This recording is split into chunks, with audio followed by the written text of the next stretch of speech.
వినాయకుడు మరియు కుబేరుడి గర్వం. దేవతల కోశాధికారి, సంపదలకు అధిపతి అయిన కుబేరుడు తన రాజధాని అలకాపురిలో నివసిస్తున్నాడు. ఆ నగరం మొత్తం బంగారంతో, వజ్రవైడూర్యాలతో నిర్మించబడింది.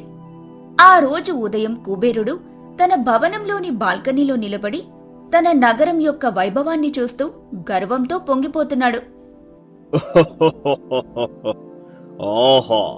ఈ ముల్లోకాలలో నా అంతటి ధనవంతుడు మరొకడున్నాడా?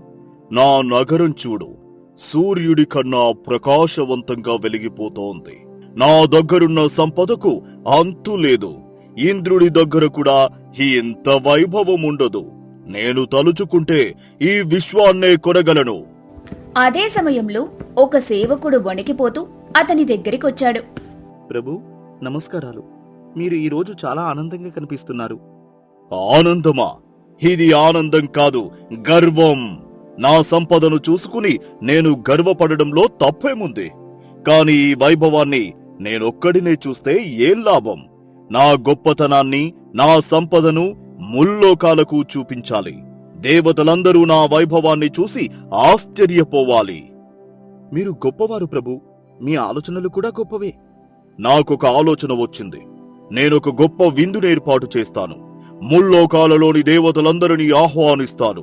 ముఖ్యంగా ఆ కైలాసవాసుడైన శివుడిని, ఆయన కుటుంబాన్ని పిలవాలి. ఆయన బూడిద పూసుకుని పులి చర్మం కట్టుకుని తిరుగుతాడు. నా బంగారు భవనాన్ని, నా వైభవాన్ని చూస్తే ఆయన కళ్ళు తెరుచుకుంటాయి. నా భక్తి ఎంత గొప్పదో, నా సంపద ఎంత గొప్పదో ఆయనకు తెలియాలి. అద్భుతమైన ఆలోచన ప్రభు. ఎప్పుడు ఏర్పాటు చేద్దాం? ఇప్పుడే. నేను స్వయంగా కైలాసానికి వెళ్లి ఆ భోలాశంకరుడిని ఆహ్వానిస్తాను. నా విందు గురించి యుగ యుగాల పాటు మాట్లాడుకోవాలి. కుబేరుడు తన పుష్పక విమానంలో కైలాసానికి చేరుకున్నాడు. అక్కడ శివుడు, పార్వతీదేవి ప్రశాంతంగా కూర్చొని ఉన్నారు. వినాయకుడు తన తల్లి ఒడిలో కూర్చొని లడ్డూలు తింటున్నాడు. మహాదేవా, జగన్మాత, మీకు నా ప్రణామాలు. మీ దర్శనంతో నా జన్మ ధన్యమైంది. రా కుబేరా, రా. నిన్ను చూసి చాలా కాలమైంది. నీ సంపద ఇంకా పెరుగుతూనే ఉందా? అంతా మీ దయస్వామి. నేను మీ భక్తుడిని. నా సంపద అంతా మీ సేవకే అంకితం. అందుకే నేనొక చిన్న విందుని ఏర్పాటు చేశాను. మీరు మీ కుటుంబంతో సహా దయచేసి నా విందుకు వచ్చి నా ఆతిథ్యాన్ని స్వీకరించాలి. నా పేద ఇంటిని పావనం చేయాలి. శివుడు కుబేరుడి మనసులోని గర్వాన్ని గ్రహించాడు. అతని ఉద్దేశం భక్తితో పిలవటం కాదని, తన సంపదను ప్రదర్శించడానికే అని శివుడికి అర్థమైంది. కుబేరా, నీ ఆహ్వానానికి ధన్యవాదాలు. కాని నేను కైలాసాన్ని విడిచి ఎక్కడికి రాలేను. నా భక్తుల కోసం నేను ఇక్కడే ఉండాలి. నన్ను క్షమించు. అయ్యో, ఎంత మాట! మీరు రాకపోతే నా విందుకు శోభే ఉండదు. దయచేసి కాదనకండి. కుబేరా, ఆయన రాలేరు.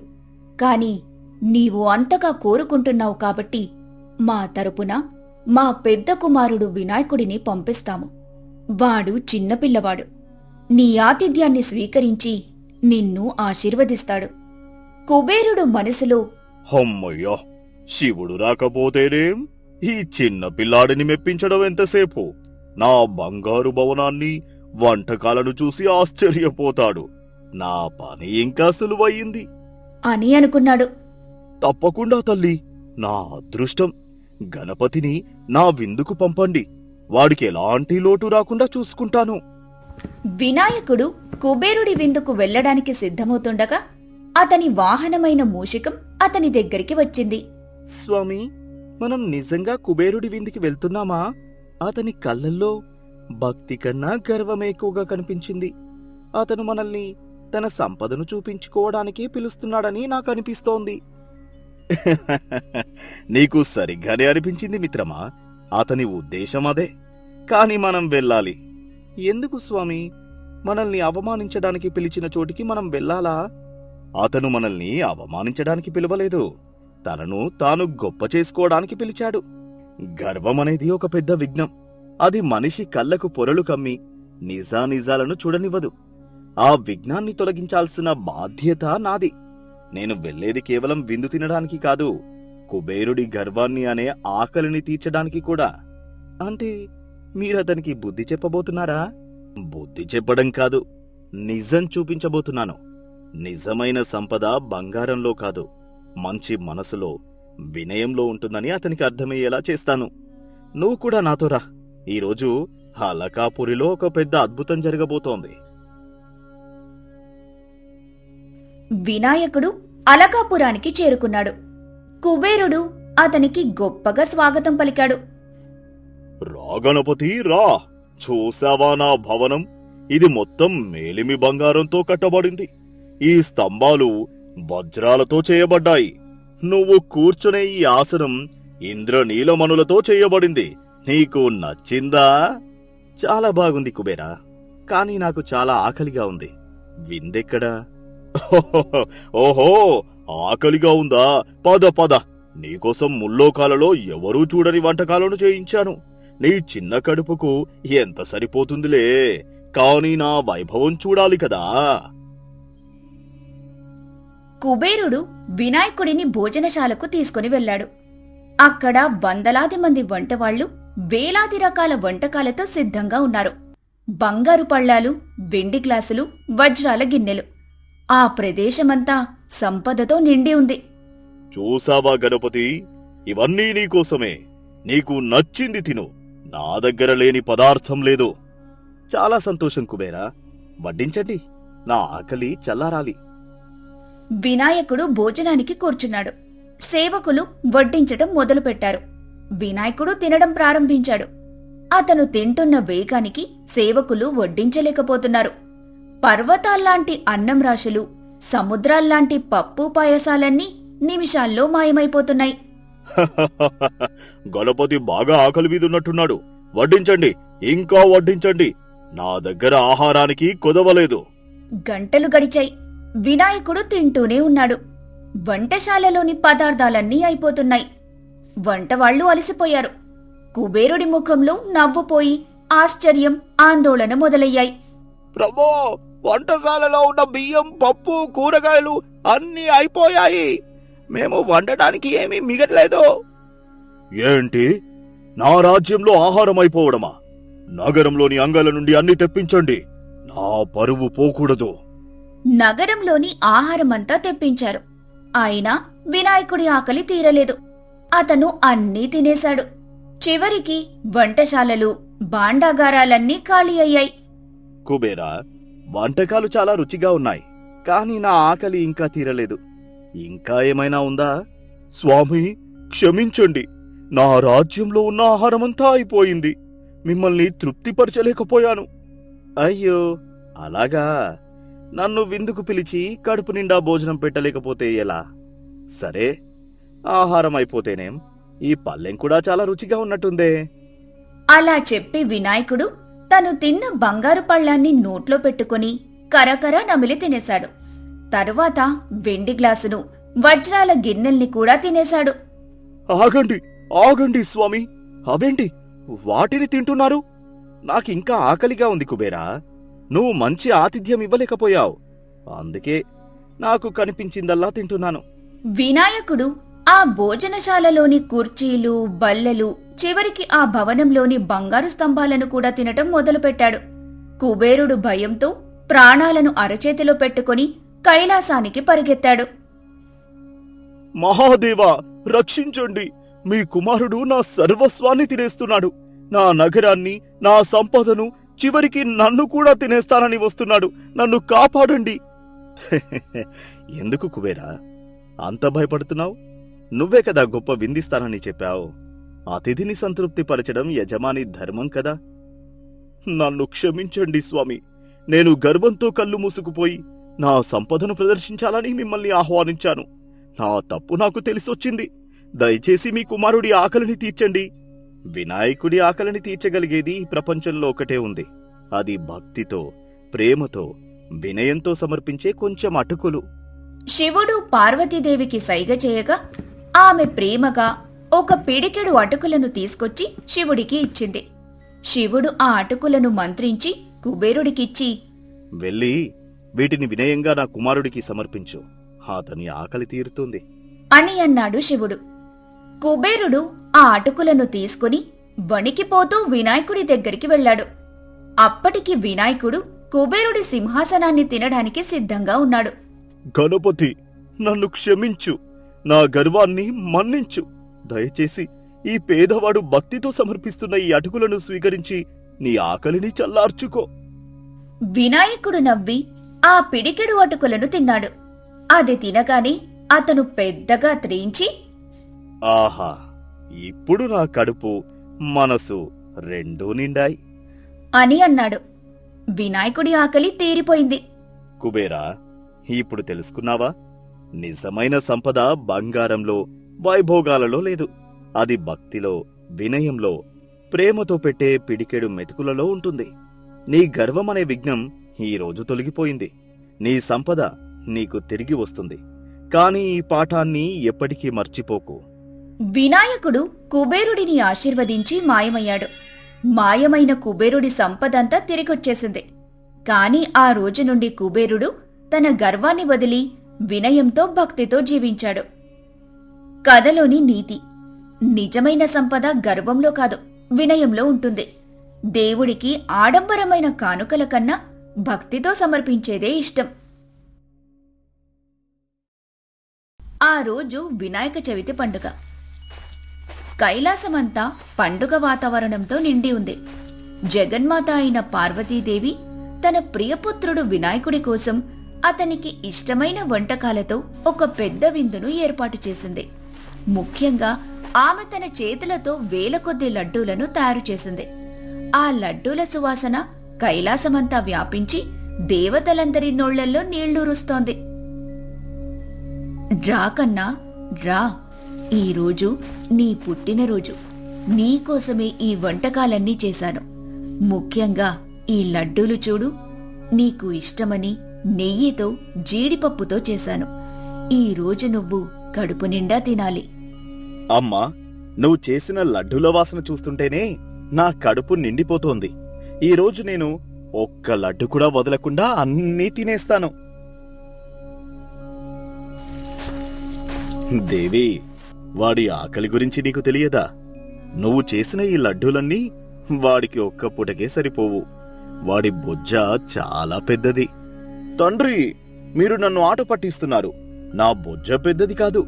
నాలో ఈ లోకాలన్నీ ఉన్నాయి కాబట్టి అలా కనిపిస్తుంది, అంతే. స్వామి, నా కొడుకుని ఏమీ అనకండి. వాడు నా బంగారం. పదనాయనా, నీకు నేనే గోరుముద్దలు తినిపిస్తాను. పార్వతీదేవి వినాయకుడిని తన ఒడిలో కూర్చోబెట్టుకుని ప్రేమగా లడ్డూలు తినిపించటం మొదలుపెట్టింది. వినాయకుడు కూడా తల్లి ప్రేమకు పొంగిపోతూ సంతోషంగా తింటున్నాడు.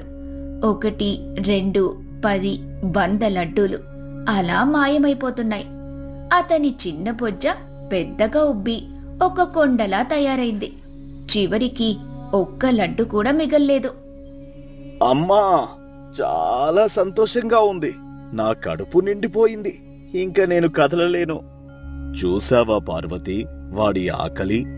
ఇప్పుడు వాడు కనీసం నడవలేడు కూడా. వాడినెవరైనా ఎత్తుకోవాల్సిందే. లేదు తండ్రి, నేను నడవగలను. నా మిత్రుడు మూషికమున్నాడు కదా, వాడి మీద నేను ముల్లోకాలనైనా చుట్టి వస్తాను. ఆ రోజు పౌర్ణమి. ఆకాశంలో చంద్రుడు తన పూర్తి కళలతో వెండి పళ్లెంలా ప్రకాశిస్తున్నాడు. కైలాసమంతా వెన్నెలతో నిండి ఉంది.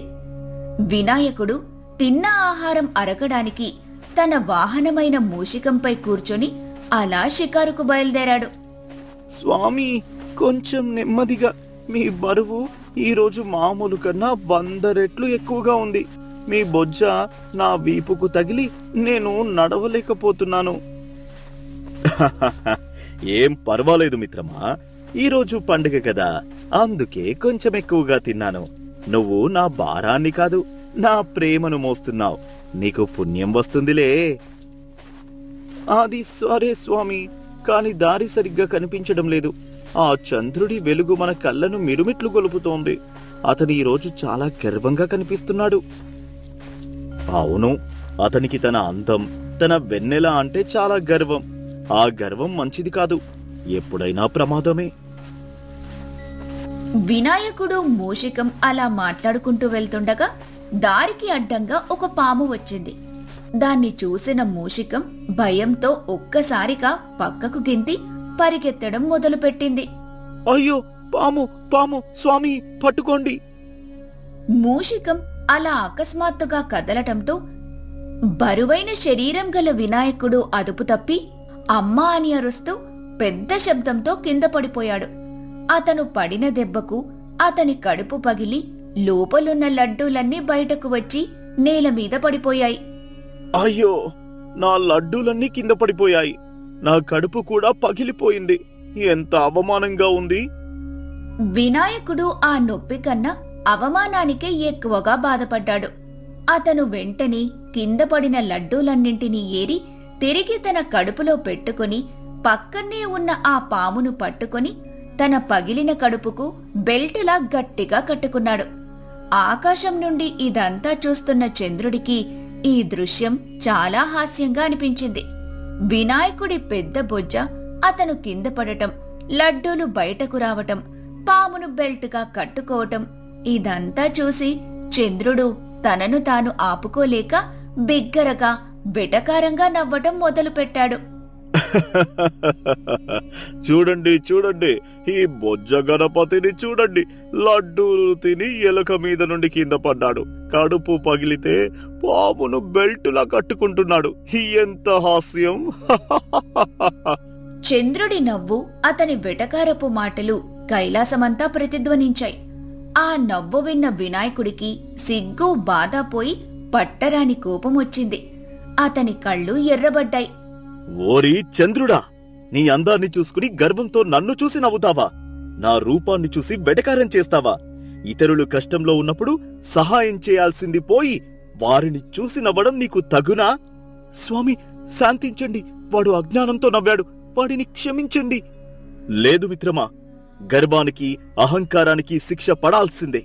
ఓరి చంద్రుడా, ఏ అందాన్ని, ఏ వెలుగును చూసుకుని నువ్వు ఇంత గర్వంగా నవ్వుతున్నావో ఆ అందం, ఆ వెలుగు ఈ రోజు నుండి నీకు లేకుండా పోతాయి. ఈ రోజు నుండి నువ్వు ఆకాశంలో ఎవరికీ కనిపించకుండా నల్లగా మారిపోతావు. అంతేకాదు, ఈ రోజు అంటే వినాయక చవితి రోజు నిన్ను పొరపాటున చూసిన వారికి కూడా నీలాప నిందలు, అబద్ధపు ఆరోపణలు వస్తాయి. ఇది నా శాపం. ఇది జరిగి తీరుతుంది. వినాయకుడు అలా శపించగాని ఆకాశంలో ప్రకాశవంతంగా వెలుగుతున్న చంద్రుడు ఒక్కసారిగా నల్లగా మారిపోయి మాయమైపోతాడు. ప్రపంచమంతా చిమ్మ చీకటి ఆవరించింది. లోకాలన్నీ చీకటిలో మునిగిపోవటంతో దేవతలు, మనుషులు అందరూ భయపడిపోయారు. చంద్రుడు తన తప్పు తెలుసుకుని పశ్చాత్తాపంతో ఏడవటం మొదలుపెట్టాడు. తన గర్వం వల్ల ఎంత పెద్ద అనర్థం జరిగిందో గ్రహించాడు. అతను వెంటనే కైలాసానికి పరుగెత్తి శివపార్వతుల పాదాలపై పడ్డాడు. జగన్మాత, మహాదేవా, నన్ను క్షమించండి. నా గర్వంతో, అజ్ఞానంతో మీ కుమారుడిని చూసి నవ్వాను. నా తప్పుకు ప్రాయశ్చిత్తం లేదు. దయచేసి వినాయకుడిని శాపాన్ని వెనక్కి తీసుకోమని చెప్పండి. నేను లేకపోతే ఈ లోకాలన్నీ చీకటిలో మగ్గిపోతాయి. చంద్రుడా, నువ్వు చాలా పెద్ద తప్పు చేశావు. నా కుమారుడి మనసుని గాయపరిచావు. అతని శాపం నుండి నిన్ను ఎవరూ కాపాడలేరు. శివుడు, పార్వతీదేవి వినాయకుడిని పిలిపించారు. అతను ఇంకా కోపంగానే ఉన్నాడు. కుమారా, నీ కోపం అర్థం చేసుకోగలను, కాని క్షమించడం గొప్ప గుణం. చంద్రుడు తన తప్పు తెలుసుకున్నాడు. శాపాన్ని పూర్తిగా వెనక్కి తీసుకోలేకపోయినా దానిని కొంచెమైనా మార్చడానికి ప్రయత్నించు. చంద్రుడు వినాయకుడి పాదాలపై పడి కన్నీళ్లతో క్షమించమని వేడుకున్నాడు. అతని పశ్చాత్తాపాన్ని చూసి వినాయకుడి మనసు కరిగింది. సరే, నా కోపాన్ని పూర్తిగా వెనక్కి తీసుకోలేను, కాని దానిని మారుస్తున్నాను. నువ్వు ఎప్పటికీ నల్లగా ఉండవు. నీ కలలు రోజురోజుకు తగ్గుతూ, అమావాస్య నాడు పూర్తిగా కనుమరుగై మళ్లీ రోజురోజుకు పెరుగుతూ, పౌర్ణమి నాడు పూర్తి ప్రకాశంతో వెలుగుతావు. ఇక నా రెండో శాపం, వినాయక చవితి రోజు నిన్ను చూసిన వారికి నీలాపనిందలు వస్తాయన్నది నిజమే. కాని ఆ రోజు నా కథను విని అక్షింతలు తలపై వేసుకున్న వారికి ఆ దోషమంటదు. వినాయకుడి కరుణకు చంద్రుడు సంతోషించి అతనికి కృతజ్ఞతలు చెప్పి తిరిగి ఆకాశంలో తన స్థానానికి వెళ్ళాడు. ఆ రోజు నుండి చంద్రుడు గర్వాన్ని వదిలి వినయంతో జీవించాడు. కథలోని నీతి: ఇతరుల రూపాన్ని చూసి కాని, వారి కష్టాలను చూసి కాని ఎప్పుడూ నవ్వకూడదు. గర్వం ఎప్పటికైనా పతనానికి దారితీస్తుంది.